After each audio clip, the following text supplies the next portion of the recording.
Seorang wanita mendapati dirinya menumbuhkan penis kecil. Tapi dia tidak panik sama sekali. Dia bahkan pergi ke klub dan memesan gigolo paling tampan.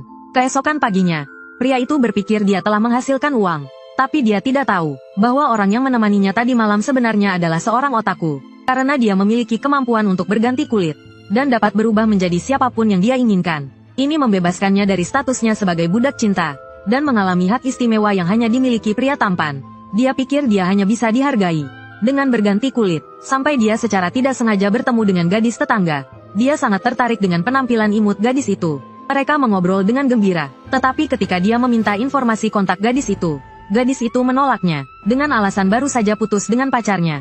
Pria itu yakin, gadis itu hanya mencari alasan karena penampilannya. Lalu dia berubah menjadi pria tampan dan bersiap untuk menghukum wanita matre ini.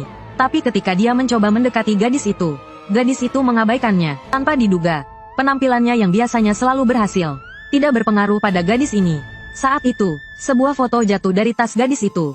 Ternyata apa yang dikatakan gadis itu benar. Pria itu menatap foto di tangannya dan tersenyum licik.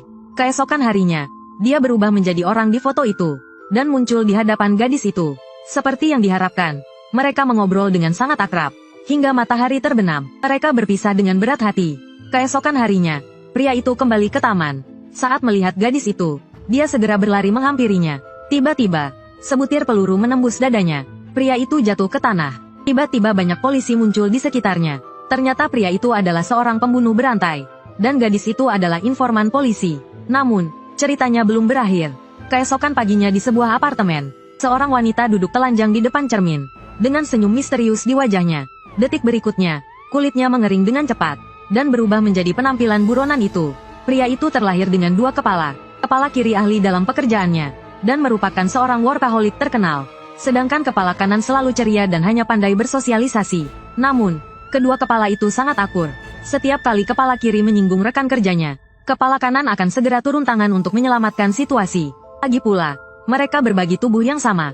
Jika rahasia mereka terbongkar, mereka pasti akan ditangkap dan dibawa ke laboratorium penelitian. Mereka mengira hidup akan selalu tenang seperti ini. Tanpa disangka, seorang klien wanita baru datang dan mengganggu keseimbangan mereka. Kelembutan dan kemurahan hati gadis itu membuat kepala kiri bingung. Saat gadis itu mengajaknya makan malam bersama, dia hendak menolak ketika dia mendengar peringatan dari kepala kanan. Dia berhasil meyakinkan kepala kiri dengan alasan proyek. Kemudian dia mengendalikan tubuh dan mengajak klien wanita itu makan malam.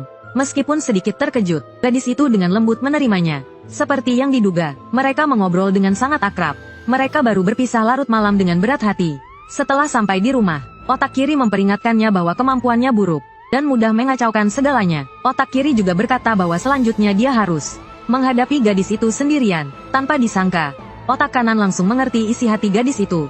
Dia mengingat kembali saat berkomunikasi dengan klien lain. Gadis itu tidak pernah mengatakan tidak. Kemudian gadis itu berkata, "Jangan terlalu banyak berpikir. Kau seperti kayu. Siapa yang akan menyukaimu?" Kalimat inilah yang menanamkan benih di hati otak kiri.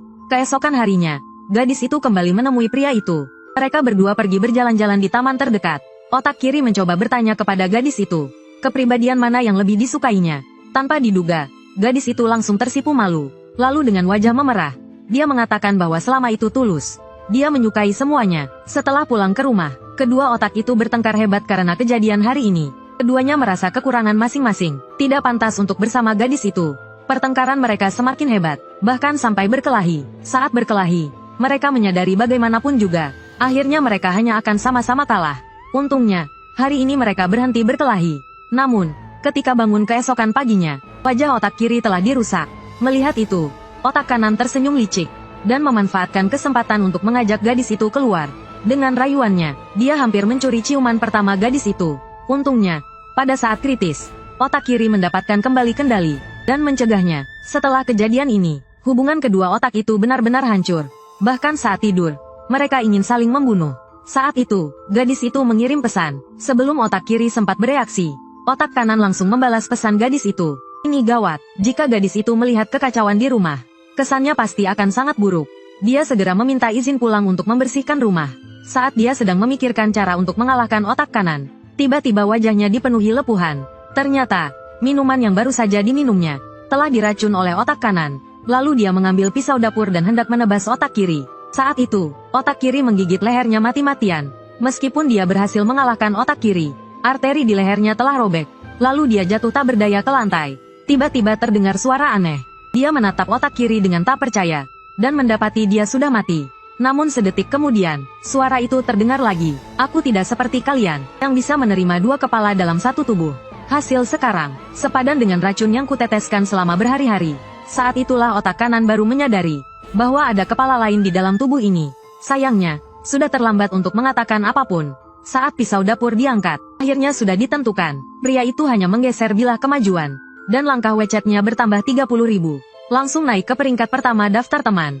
Namun, belum lama ia senang. Ia tiba-tiba muncul 15 km jauhnya.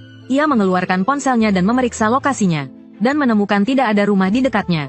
Untungnya, ia menemukan taksi gelap, dan akhirnya pulang dengan harga 2,5 kali lipat. Saat itu, ia menemukan semua orang meninggalkan pesan dan menyukai postingannya.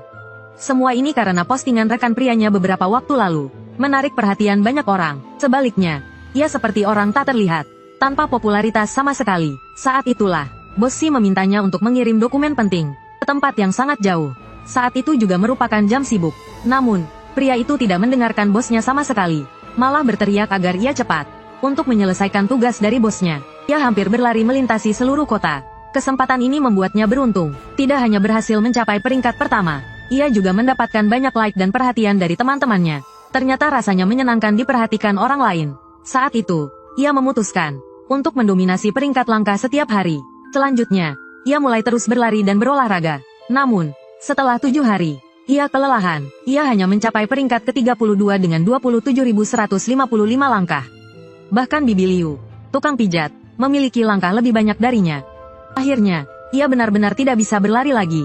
Saat ia berbaring di tempat tidur dan hendak menyerah, ia tiba-tiba menemukan tombol kirim langkah di pojok kanan atas ponselnya. Saat ia menyesuaikan langkahnya, ia muncul di meja ruang tamu. Ternyata ia bisa berpindah tempat secara instan sesuai jumlah langkahnya. Keesokan harinya, ia mengatur langkahnya menjadi 20.000. Dan tiba-tiba ia teleportasi ke tengah jalan, dan hampir tertabrak mobil. Sepertinya ia tidak bisa menggeser terlalu banyak langkah sekaligus. Dan setelah menggeser sejumlah langkah, tubuhnya juga akan merasa lelah. Namun, memikirkan bisa mencapai peringkat pertama, semuanya sepadan. Namun, sedetik kemudian, ia terkejut. Peringkat pertama yang seharusnya jadi miliknya dengan 35.126 langkah, sekarang menjadi milik orang lain. Ia berpikir mendominasi peringkat setiap hari juga tidak baik. Jadi ia memutuskan untuk mengalah hari ini. Namun, dalam beberapa hari berikutnya, pria itu tidak hanya gagal kembali ke peringkat pertama, bahkan tidak masuk 3 besar. Tanpa daya, pria itu menggertakkan giginya, dan langsung menambahkan 50.000 langkah. Ia mengira juara hari ini pasti dirinya. Tetapi seseorang dengan selisih 100 langkah, dengan 50.719 langkah, kembali mengalahkannya. Kali ini dia benar-benar marah. Langsung mengubah jumlah langkahnya menjadi 300 juta, meskipun dia kembali menjadi juara. Semua itu sudah tidak penting lagi. Pria itu hanya karena mandi air panas, langsung kehilangan kedua lengannya. Saat menundukkan kepalanya, dia hanya memiliki sehelai rambut yang tersisa. Tapi pria itu tidak takut, malah menganggap ini sebagai anugerah dari Tuhan. Karena kemarin saat bekerja, dia tidak sengaja menelan pil dari laboratorium penelitian. Setelah itu, dia menemukan bahwa air dapat melautkannya. Dan selama airnya dikeringkan, dia bisa kembali ke wujud semula. Ini membuatnya sangat senang. Saat rekan kerjanya pulang, dia menggunakan kemampuan ini untuk menjatuhkan mereka. Lalu dia pergi ke kamar mandi wanita di kantor, dan mulai mengamati dengan seksama perbedaan tubuh setiap wanita. Beberapa hari berlalu, hanya menonton wanita cantik mandi tidak lagi memuaskan hasratnya. Saat itu, sebuah berita muncul di ponselnya. Ini memberinya ide bagus untuk menghasilkan uang. Kemudian dia menuangkan sebotol air mineral di depan pintu tetangga, dan menggunakan kemampuannya untuk masuk ke dalam rumah. Dia mengosongkan semua barang berharga di dalamnya. Hanya dalam 3 hari, dia telah mengunjungi seluruh kompleks perumahan. Kemudian dia membawa bungkusan itu pulang, berisi 5 juta yuan. Namun, orang tuanya tidak berani menerimanya, dan memperingatkannya untuk tidak melakukan hal-hal ilegal. Pria itu sudah dibutakan oleh keuntungan. Setelah bertengkar hebat dengan ayahnya, dia meninggalkan rumah. TV di jalan menarik perhatiannya. Di dalamnya ditayangkan seorang pengusaha terkenal, yang berencana membangun 50 sekolah harapan. Dia tahu orang ini sangat suka minum air pegunungan. Dia menyamar di dalam truk pengantar air, dan dengan mudah masuk ke villa pengusaha itu. Setelah orang-orang pergi, dia menunjukkan wujud aslinya dan mulai mencari brankas. Saat dia menyiramkan air ke brankas seperti biasa, dia secara tidak sengaja menyentuh alarm. Tapi saat pengawal datang, mereka tidak melihat apa-apa, karena pria itu sudah bersembunyi di dalam ember air. Saat itu, seorang pria botak menemukan masalahnya. Dia pikir para pekerja telah membawa air ke ruangan yang salah. Lalu dia dan dua anak buahnya membawa air itu ke dapur. Koki menuangkan air itu ke dalam panci presto. Dengan api yang menyala besar. Para koki benar-benar terkejut. Entah kenapa, makanan vegetarian hari ini berbau daging. Tahukah kamu betapa dahsyatnya kekuatan rumor? Gadis itu hanya karena populer di kalangan siswa laki-laki. Membuatnya dicemburui oleh teman-teman perempuannya. Tidak hanya mejanya dicoret-coret dengan kata-kata kotor. Tasnya juga diisi dengan video porno. Karena rumor itu, teman-teman sekelasnya mengabaikan penjelasannya. Bahkan ada yang langsung menyerangnya. Dan mengatakan dia tidak hanya suka bertransaksi dengan pria parubaya, tetapi ibunya juga merupakan selingkuhan orang lain. Saat ini, gadis itu merasa sangat tertekan. Sejak saat itu, dia tidak pernah datang ke sekolah lagi. Ku dengar dia depresi setelahnya. Melihat ini, Chen Yan tampak prihatin, tapi dalam hatinya ia sangat senang. Karena semua ini adalah perbuatannya.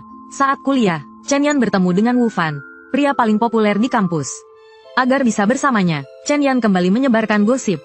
Dia bilang pacar Wu Fan tidak sopan, dan sudah beberapa kali menggugurkan kandungan. Akhirnya, mereka berdua bertengkar hebat. Chen Yan memanfaatkan kesempatan ini untuk mendapatkan pria idamannya. Keberhasilannya yang berulang kali membuatnya berpikir licik. Dia menyadari bahwa setiap kali dia menyebarkan gosip yang ambigu, akan ada orang yang menambahkan bumbu-bumbu. Gosip itu pun semakin membesar dan menjadi senjata untuknya. Sejak saat itu, baik saat mencari pekerjaan maupun dalam persaingan di kantor, dia selalu menggunakan gosip untuk mencapai tujuannya. Suatu hari, dia mendengar percakapan dua rekan kerjanya di toilet wanita. Kacamata mengatakan dia berselingkuh dengan Palu, dan juga dengan Ajie yang baru masuk. Si rambut hijau menambahkan bahwa dia menderita penyakit kelamin. Tanpa mereka sadari, semua percakapan itu terdengar oleh Chen Yan. Dia tidak menyangka karma datang begitu cepat. Keesokan harinya, istri Palu datang ke kantor dan memukulinya. Dia menunjukkan foto-foto lama Chen Yan dengan pria tua. Karena gosip-gosip yang tidak berdasar ini, pacarnya pun memutuskan hubungan dengannya. Dia berlutut dengan penuh penyesalan, membenci orang-orang yang menyebarkan gosip. Keesokan harinya, dia mengajak si rambut hijau ke atap. Saat si rambut hijau lengah, dia mendorongnya dari atap. Lalu, dia ikut berlari melihat kerumunan orang. Berpura-pura tidak tahu apa-apa, dia juga tidak berniat melepaskan si kacamata. Saat dia pulang kerja ke rumah, wanita itu melempar pot bunga dari atas. Setelah memastikan mengenai kepala gadis berkacamata, barulah dia pergi dengan puas. Dan sekarang demi meningkatkan jabatannya, dia bahkan menyebarkan rumor tentang toilet berhantu, hanya untuk memenuhi keinginan aneh bosnya. Saat mereka berdua sedang asyik di kamar mandi, tiba-tiba mereka dipergoki oleh seorang rekan wanita.